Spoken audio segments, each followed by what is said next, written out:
Okay? Okay, umpisa na tayo. Hello, beautiful people. So, katatapos ko lang mag-treatment. 4 hours treatment. Ayan, medyo na late pa. Pero, mabait talaga yung mga nurse dito, no? Kasi pinagbigyan ako. So, ito yung update ko for myself today.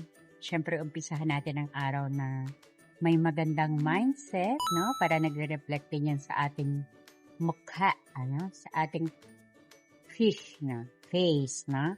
Ayan, syempre, medyo tapos na ako. Ayusin natin. I love you and I love you. Yan. Shout out naman dyan sa mga Team Maseda. Plastic Dentistry and Twin Sushi and a Carriage. Yan, no? Kay Biscuit Can Vlog. Ayan. Sa lahat sa Panawan Quezon. Sa B. Brown Center. Ayan, ikot natin, no? I love you. Magandang tao. Beautiful. Ito yung araw ko. Punong-puno ako ng pag-asa. Ayan. Palagi tayong manalangin, manampalataya siya. Love you. The bride is Australia and pagpalain tayo ng Diyos, no?